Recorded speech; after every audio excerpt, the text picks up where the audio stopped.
കിഴക്കൻ മേഖലയിൽ മാത്രം സർവ്വസാധാരണമായി വിളയുന്ന ഏലം കളുത്തൂരിലും വളരാൻ അനുയോജ്യമായ കാലാവസ്ഥയുണ്ടെന്ന് തെളിയിക്കുന്ന കാഴ്ചകളാണിത്. പൊതുവെ പച്ചക്കറി കൃഷിയുടെ പേരിൽ പ്രസിദ്ധമായ കളുത്തൂർ മേഖലയിലാണ് പല വീടുകളിലും ഏലം വളരെ സാധാരണമായി കായ്ച്ചു കിടക്കുന്ന കാഴ്ച കാണുവാൻ കഴിയുന്നത്. കളത്തൂർ ചാമക്കാലായിൽ ജോസഫിന്റെ വീട്ടുമുറ്റത്താണ് ഈ കാഴ്ച. ഇവിടുത്തെ കാലാവസ്ഥ ഏലം കൃഷിക്ക് അനുയോജ്യമെന്ന് തെളിയിക്കുന്ന സാഹചര്യങ്ങളും സൂചനകളുമാണ് വിളഞ്ഞു നിൽക്കുന്ന ഈ ഏലച്ചെടികൾ സമ്മാനിക്കുന്ന പഠനം.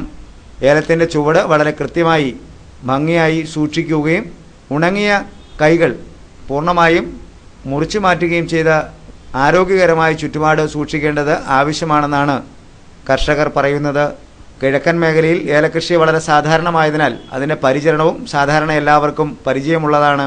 എന്നാൽ ഈ മേഖലയിൽ ഏലം വ്യാപകമായും വ്യവസായാടിസ്ഥാനത്തിലും കൃഷി ചെയ്യാത്തതിനാൽ ഇത് കൈകാര്യം ചെയ്യുന്നതിലും പരിമിതമായ അറിവാണുള്ളത്. ഇതുകൊണ്ട് തന്നെ പലപ്പോഴും കായ്ക്കുന്ന ഏലം പൂർണ്ണമായും വിളവെടുക്കാൻ കഴിയാത്ത സാഹചര്യമുണ്ടെന്നും പറയുന്നുണ്ട്. പൊതുവെ തണുപ്പുള്ള കാലാവസ്ഥ ഏലത്തിന് നല്ലതാണെന്ന് സൂചിപ്പിക്കുന്നുണ്ടെങ്കിലും ഈർപ്പവും ശുചിത്വമില്ലായ്മയും ഏലച്ചെടികൾക്ക് നാശവും വിളവിൽ കുറവും വരുത്താൻ ഇടയാക്കുന്നതായാണ് പറയപ്പെടുന്നത്. എന്താണെങ്കിലും ഒരു കാര്യം ഉറപ്പാണ്, കളത്തൂർ മേഖലയിലെ പ്രകൃതി സമ്പത്ത് ഏലകൃഷിക്ക് അനുയോജ്യമാണ് എന്നുള്ളത് ആർക്കും ഉറപ്പിക്കുവാൻ കഴിയും.